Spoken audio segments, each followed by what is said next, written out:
Hi,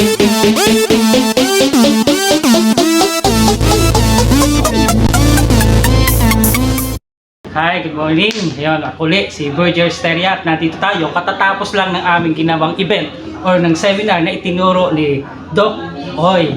Ito po, si Doc Oy po ay yung taong pinapalo ko po ito sa kanyang Facebook account. At madami po kami natutunan kanila. Busog na busog kami sa mga wisdom na itinuro ni si Doc Oy. At ngayon naman ay tatanungin pa natin siya. So, sobrang dami na natin natutunan sa kanya. Ano pa po ba sa palagay nyo na hindi nyo pa po na-discuss kanina na maaari po naming makapulutan ng aral para po mas lalo po kaming maging inspired para po sa pagpapalaki po nitong Far East Technologies. Okay. Una sa lahat, yung tinuro ko kanina, 3 oras ata ako inabot. Yes. More than 3 hours. Hindi pa sapat yun. Kasi ang pag-attend ng training, hindi porke umating ka ng training, nagbago ka agad. Tama po. Series of training yun. Ibig sabihin, palagi kang uma-attend ng training. Parang doktor. Yung doktor, hindi porke graduate na, tapos na yung pag-aaral. Patuloy pa rin sila nag-aaral kasi merong bagong sakit na tumutubo o dumarating. Ganon din. Kaya nga title natin Changing of Times, Changing of Mind. Diba? Importante yun Kasi ang level ng success, gaya ng sinabi ko, number 1, ang success very subjective. Yung success sa'yo, hindi sa akin success. Yung success sa akin, hindi rin sa'yo success. Minsan ganon. Minsan naman pareho tayo. Okay, na nag-agree tayo dun sa successful definition. Ngayon, yung pagiging successful naman, parang process. Ang process, para sa akin, it is a two-coin word na pinagdikit, pro-success. It means, ang success, proseso ng success. Parang pag tinagalog mo, proseso ng pag-asenso. May proseso ang pag-asenso, hindi to parang magic asenso ka kagad. Sometimes it took years. Tama po. Bago ko mag-succeed talaga sa ginagawa. Failure after failure after failure. Kaya nga nabanggit ko kanina, ang kahapon ay inspirasyon. At ang ngayon ang magdidikta ng iyong bukas. At kung sino ka ngayon, bahagi ito ng kahapon. Therefore, everything is created twice. Lahat ng bagay, bago malikang isang bagay, nagsisimula sa isip. Yung sabi nga ni late Stephen Covey, nabasa ko rin sa kanya ito, success and failure begin in your mind. Ibig sabihin, dito pa lang sa isip, kung failure ka, sa isip pa lang failure ka na. Doon magsisimula, doon din matatapos. Kaya nga, after nun, saka mo iaak. Maiintindihan. Kasi winner ka na. Pag ginawa mo yun, na nakita mo sa isip mo, panalo ka. In reality. Kaya nga, impossible will become possible. Intangible will become, intangible will become tangible.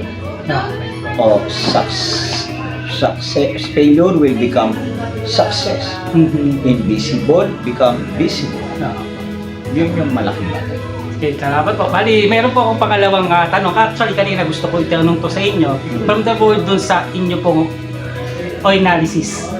Analysis. So, ano po yung masasabi nyo o may bibigay nyong payo para sa akin at para na rin po sa mga makapakikinig po nito na para po sa mga napaparalysis. So, yung analysis, paralysis dahil nga po sa sobrang dami ng nalalaman, sa sobrang dami ng natututunan, to that point na dumadating na hindi na rin sila halos makagawa or makakilos dahil nga po na paralysis na sila. Okay, ganito lang yun. Paralysis equals analysis, parang ganon. Yan ang mga term. Pero tatandaan na natin, napakaganda ng analysis. Kung gagawin mo lang tama. Kasi naniniwala ko, yung mga taong karamihan lang nag-a-analyze, they are brilliant. Hindi yan magkakaroon ng spirit of analysis, mag-a-analisa, kung hindi maayos ang isip. Titingnan niya yung iba. Pero kaya lang, sabi mong paralysis, bakit yung iba hindi na? Kasi ang problema ng iba, kasi nakaka-addict ang kaalaman. Sobra po. Sobrang dami ng kaalaman, pero they don't understand their knowledge. Tatanda natin, bago maging wisdom, sabi nga nila, wisdom is the application of your knowledge. Pero bago yan ma-apply, kailangan ng understanding. You need to understand your knowledge. Once you understand your knowledge, it will go to your system and you will act on it. Doon pa lang magiging wisdom because you you understand your knowledge. Doon natin maiwasan lang siyempre. No? Pero tanda natin, maraming tao tayong kaklase noon na matalino pero in real life, bobo. Mga bobo! Meron lang sila kasi knowledge. Wala silang, sorry sa word, hindi sila wise sa buhay. Meron namang mga tao na kaklase natin, mga bugoy, bugo, bobo, yun ang term natin, mahina ang ulo. Pero in real life, sila yung matatanang mo. Sila yung maunlad. Kasi may konti silang alam. Pero enough nila yung alam nila. Kaya sila gumawa. Kaya minsan, okay na may maraming alam. Pero okay din yung konti alam kung i-apply mo yung alam mo. Okay.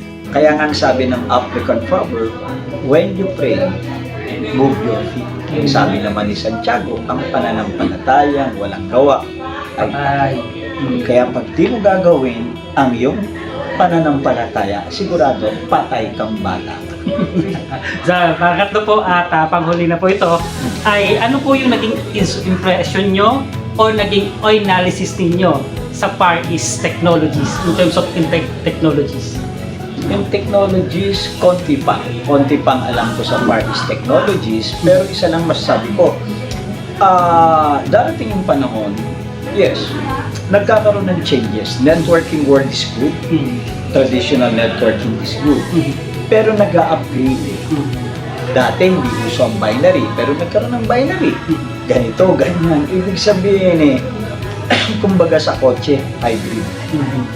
Ako naniniwala ako, pag-uusapan in the long run, magmamarka ang salitang appellation. In fact, uso na to sa Europe, marami ng bansa. Dito sa Pilipinas, ang narinig ko pa lamang ang Far East Technologies ang nagpapatupad ng tinatawag nating technologies. Kaya we need to understand what John Naisbitt, a futuristic author, said. We need to think locally, but we need to think globally, but we need to act locally.